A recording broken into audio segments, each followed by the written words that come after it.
എല്ലാവർക്കും നമസ്കാരം. യഥാർത്ഥത്തിൽ വികസനം എന്താണ്? വികസനം എന്നാൽ എന്താണ്? അത് ശരിക്കും അതിൻ്റെ പ്രായോഗിക തലം എന്ന് പറയുന്നത് തലച്ചോറ് വികസിക്കുക എന്നാണ്. അല്ലാതെ അവിടെ ഇവിടെയും കുറേ കൈക്കൂലിപ്പണം വികസിക്കുക എന്നുള്ളതല്ല വികസനം എന്നതുകൊണ്ട്. അടുത്ത 100 വർഷത്തേക്ക് ഇവിടെ എന്ത് സംഭവിക്കും, എന്ത് സംഭവിക്കണം, എന്തേ സംഭവിക്കാവൂ, അതിനെ മുന്നേ കാണണം. അടുത്ത 100 വർഷം എങ്ങനെയായിരിക്കും? ഞാൻ ഈ അടുത്ത കാലത്ത് ഓർക്കുക, എൻ്റെ വീട്ടിലോട്ടൊക്കെ പോകുന്ന വഴി നല്ല ഒരു 6 മാസം മുമ്പ് വളരെ ഡീസൻ്റായിട്ട് ടാർ ചെയ്തു. നല്ല നീറ്റ് BMBC ലെവലിൽ അങ്ങോട്ട് ടാർ ചെയ്തു. ഞാൻ ഓർത്ത് മിഷനൊക്കെ കൊണ്ടുവന്ന് ടാർ ചെയ്തു, നല്ല നീറ്റായല്ലോ, ഇനിയിപ്പോൾ കുഴപ്പമില്ലാതെ പോകാമല്ലോ എന്ന് ഓർത്തു. ഒരു 2 ആഴ്ച കഴിഞ്ഞപ്പം ജപ്പാൻ കുടിവെള്ള പദ്ധതി എന്നും പറഞ്ഞൊരു തൊലിഞ്ഞ പരിപാടിയായിട്ട് കുറേ പൈപ്പുമായിട്ട് കുറേ നാറുകൾ വന്നു. എന്നിട്ട് ആ റോഡ് നല്ല നീറ്റായി കിടന്ന റോഡ് ചന്നം പിന്നവന്മാരും കുഴിച്ചു. JCB കൊണ്ടുവന്ന് ഇങ്ങനെ അങ്ങോട്ട് കുത്തി നിർത്തി അതിൻ്റെ ആ സ്റ്റെബിലൈസറിൻ്റെ കാല് കുത്തിയുടെ എല്ലാം താറിളകിപ്പോയി. എന്നിട്ട് റോഡിൻ്റെ ഒരു സൈഡ് മുഴുവൻ വെട്ടി വന്നപ്പോൾ അവിടെയെല്ലാം പാറയായതുകൊണ്ട് മറുഭാഗത്തോട്ട് വെട്ടി, ഇപ്പുറത്തോട്ട് വെട്ടി, അപ്പുറത്തോട്ട് വെട്ടി, ഇപ്പുറത്തോട്ട് വെട്ടി, നശിച്ച് നാറാണക്കല്ലെടുപ്പിച്ച ആ റോഡ്. അത് കഴിഞ്ഞപ്പം റോഡ് അങ്ങോട്ട് എല്ലാം വെട്ടി കുത്തി കുറേ കല്ലും എല്ലാം വാരിയിട്ട്, പൈപ്പും എല്ലാം വാരിയിട്ട്, എന്നാൽ പൈപ്പിൻ്റെ പുറത്ത് കുറച്ച് കല്ലും എല്ലാം തട്ടി ഈ പൂഞ്ഞാറ് മണ്ഡലത്തിലെ മുഴുവൻ റോഡ് ഇതുപോലെ നശിപ്പിച്ച് നാറാണക്കല്ല് എടുപ്പിച്ചിട്ടിരിക്കുക. വെള്ളമൊന്നും വരാൻ പോകുന്നില്ല, അത് മുഴുവൻ പൊട്ടിപ്പറിഞ്ഞു പോകുള്ള പൈപ്പ്. ഇനി അത് മാന്തണ്ടിയും വരും, ഉറപ്പാത്. കാരണം പൈപ്പിട്ട് കഴിഞ്ഞാൽ പൈപ്പിൻ്റെ മുകളിലേക്ക് മണ്ണ ഇടണ്ട. ഇവന്മാർ ഈ കല്ല് തന്നെ അതിൻ്റെ മണ്ടയിലോട്ട് കോരിയിട്ടു. ചോദിക്കാൻ വില നാറിയുണ്ടോ? ഉദ്യോഗസ്ഥന്മാർക്ക് വല്ല ഉത്തരവാദിത്വം ഉണ്ടോ? ഒന്നുമില്ലല്ലോ. എന്നിട്ട് അങ്ങനെ അങ്ങോട്ട് ഇട്ട് അങ്ങ് പോയി. അത് കഴിഞ്ഞ് പിന്നെ വലിയ മരണക്കുഴിയായി. ഒരു പാറമട അപ്പുറത്തുള്ളതുകൊണ്ട് ടോറസ് ഇങ്ങനെ കയറി ഇറങ്ങി പോവുക. ഇന്നലെ മിനിങ്ങാന്ന് കുറച്ച് മക്ക് കൊണ്ടുവന്നിട്ടിട്ട് അതിൻ്റെ മുകളിൽ ശകലം പാറപ്പൊടി ഇട്ടു, ഒരു ലോറി വന്ന് ഇച്ചിരി വെള്ളം ഒഴിച്ചു. ഏറ്റവും പുതിയ ടാറ് കേരളത്തിൽ ഇങ്ങനെയാണെന്ന് എനിക്ക് തോന്നുന്നു. ഇതിന് വേണേൽ താറെന്ന് പറയാം, താറിങ്. പുതിയ ടെക്നോളജിയാണ്. ആ മക്ക് അങ്ങോട്ട് ഇട്ടിട്ട് മക്കിൻ്റെ പുറത്ത് കുറച്ച് പാറപ്പൊടിയും കൊണ്ടിട്ട് ഒരു 2 തമിഴന്മാർ നിന്ന് പാറപ്പൊടി അങ്ങ് ചെതറി ലോറി വന്ന് ഇച്ചിരി വെള്ളം ഒഴിച്ചു. താറിങ്. ഇത് നമ്മൾ നോക്കിയാൽ ഇതൊന്നുമല്ല വികസനം. ടാർ ചെയ്യുക എന്നാൽ ഇവന്മാർക്ക് ആ പൈപ്പ് മാന്തുന്നതിന് റോഡ് പൊട്ടിക്കളന്ന റോഡാണ്. അത് ആ പൈപ്പ് അങ്ങ് മാന്തി ഇട്ടിട്ട് ഈ നാറികൾക്ക് ടാർ ചെയ്താൽ പോരായിരുന്നോ? ഇവന്മാർ അത് ചെയ്തില്ല. ഇവന്മാർ ടാർ ചെയ്ത് കഴിഞ്ഞ് ഒരു 2 ആഴ്ച കഴിഞ്ഞപ്പോൾ ഇവന്മാർ വന്ന് മാന്തി കുളവാക്കി. സത്യം പറഞ്ഞാൽ ഇത് ആരുടെ മുതലാണ് പോയത്? ഈ ഉദ്യോഗസ്ഥനൊക്കെ എന്നാ മറ്റിടത്ത് നോക്കിയിരുന്ന ഇവനിത് ചെയ്യുന്നത്? ഇവനറിയാൻ മേലെ 2 ആഴ്ച കഴിയുമ്പോൾ ഇത് മാന്തും. ഈ ഡിപ്പാർട്ട്മെൻറ്റുകൾ തമ്മിൽ ഒരു ഏകോപനം വേണ്ടേ? ഞാൻ പറയുന്നത്, തലപ്പത്തിരിക്കുന്നവൻ്റെ തലച്ചോറ് വളർന്നതാണെങ്കിൽ അവനെ സംബന്ധിച്ച് അവൻ കാണുന്നത് അടുത്ത 100 വർഷം ഇവിടെ സംഭവിക്കാൻ പോകുന്നത് എന്താണ്, അതിനെന്ത് ചെയ്യണം, അതിനനുസരിച്ച് കാര്യങ്ങൾ അറേഞ്ച് ചെയ്യുന്നതിനെയാണ് വികസനം എന്ന് പറയുന്നത്. അല്ലാതെ ഞാനും എൻ്റെ മറിയാമ്മയും മാത്രം ചേർന്ന് ഉണ്ടാക്കുമെന്ന് പറയുന്ന സംവിധാനമല്ല.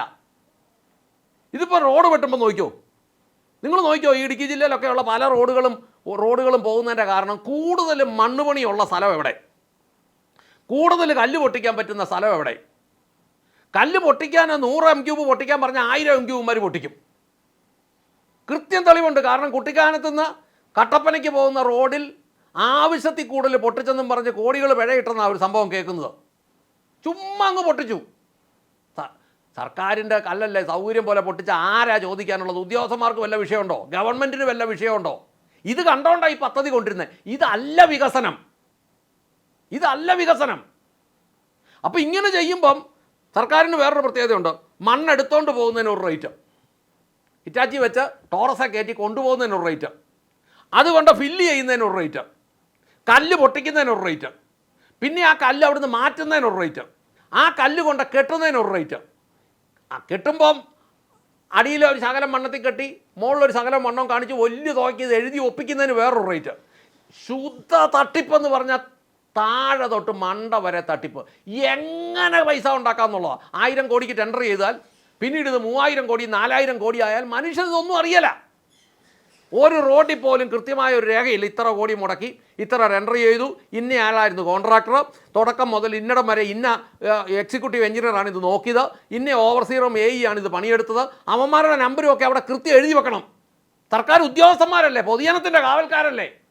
ഇതിപ്പോൾ ഇങ്ങനെ ഒന്നുമില്ല. എന്നതേലും കാണിച്ച് അവസാനം അടിച്ചുകൊണ്ട് പോവുക, അടിച്ചുകൊണ്ട് പോയി കഴിഞ്ഞാൽ യാതൊരു ഉത്തരവാദിത്വം ഇല്ലാത്ത അവസ്ഥയിലോട്ട് ആക്കുക. താക്കാനും മൂക്കാനും നക്കാനുമായിട്ടും കുറേ ഉദ്യോഗസ്ഥന്മാരും കുറേ രാഷ്ട്രീയക്കാരും. എന്നാൽ വിദേശ രാജ്യങ്ങളിൽ വരും കാലങ്ങളിൽ എന്ത് നടക്കൂ എന്ന് കൃത്യമായിട്ട് കാൽക്കുലേഷൻ ചെയ്തിട്ട് അവരെന്തെങ്കിലും പ്ലാൻ ചെയ്യുന്നത്. ഇനി മുന്നിലോട്ട് ഈ റോഡ് 8 ലൈൻ പണിതു, ഇതിനപ്പുറത്ത് ഓട വേണമെന്നുള്ളത് ഇവന്മാർക്ക് പണിയാൻ തുടങ്ങുമ്പോൾ അറിയത്തില്ലേ?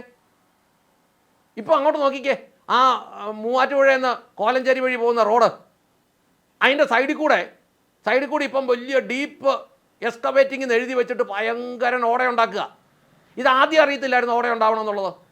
ആ റോഡിൻ്റെ നടുക്കൂടെ ഇത്ര മണ്ണമുള്ള പൈപ്പ് കുഴിച്ചിട്ടു. ഇപ്പോൾ ആ താറിങ്ങി കഴിഞ്ഞിട്ട് ആ നറികളവന്മാർ ഇപ്പോൾ അത് മുഴുവൻ മാന്തുക.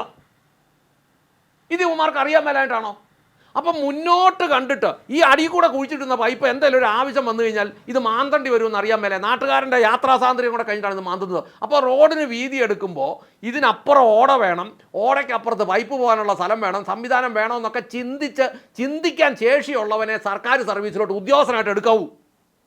എന്ന് പറഞ്ഞു കഴിഞ്ഞാൽ ഈ ഗവൺമെൻറ്റിൻ്റെ കോളേജിൽ കൂടിയൊക്കെ ചുമ്മാ കട്ടും മൂട്ടിച്ച് നടന്ന് ഒരു വക പഠിക്കാതെ സർട്ടിഫിക്കറ്റ് വല്ല പൈസയും കൊടുത്തെടുക്കുന്നവനെ ഒന്നും സർവീസിലെടുക്കരുത്. അങ്ങനെ എടുക്കുന്നവന് ഇത് എന്നതാണെന്ന് അറിയത്തില്ല. IIT-ലൊക്കെ പഠിക്കുന്ന നല്ല പിള്ളേരെ ഈ ഓവർസിയർമാരായിട്ടും എഞ്ചിനീയർമാരുമായിട്ടൊക്കെ എടുക്കാമെങ്കിൽ അവർക്ക് കാര്യം മനസ്സിലാവും എന്നത്. പക്ഷേ വേറെ കാര്യം കേട്ടോ, തലപ്പത്തിരിക്കുന്നവന് ബോധം വേണം. തലപ്പത്തിരിക്കുന്നവന് ബോധമില്ല, എന്നാ ചെയ്യും? ഇപ്പോൾ ഇന്ന് ഇവിടുത്തെ മരമണ്ടന്മാർ ചിന്തിക്കുന്നത് എങ്ങനെ നാട് നന്നാക്കാമെന്നല്ല, ഇത് എങ്ങനെ മുടിപ്പിക്കാവുന്ന. ഒരു ഉദാഹരണം പറയാം. ഒരു അമേരിക്കൻ വ്യവസായി കേരളത്തിൽ വന്നു. അയാൾ പറഞ്ഞു, കേരളത്തിലെ കംപ്ലീറ്റ് വേസ്റ്റ് ഞാൻ എടുത്തോളാം, എന്നിട്ട് അതിനെ ശുദ്ധീകരിക്കേണ്ട പോലെ ശുദ്ധീകരിക്കാം, അതിനകത്തുനിന്ന് ജൈവ വളം ഉണ്ടാക്കാം, അതിനകത്തുനിന്ന് ഗ്യാസ് ഉണ്ടാക്കാം, അതിനകത്ത് വരുന്ന പ്ലാസ്റ്റിക് റീസൈക്കിൾ ചെയ്ത് ഉപയോഗിക്കാവുന്ന പോലെ ആക്കാം, അലുമിനിയവും അയണും ഒക്കെ റീസൈക്കിൾ ചെയ്തെടുക്കാം.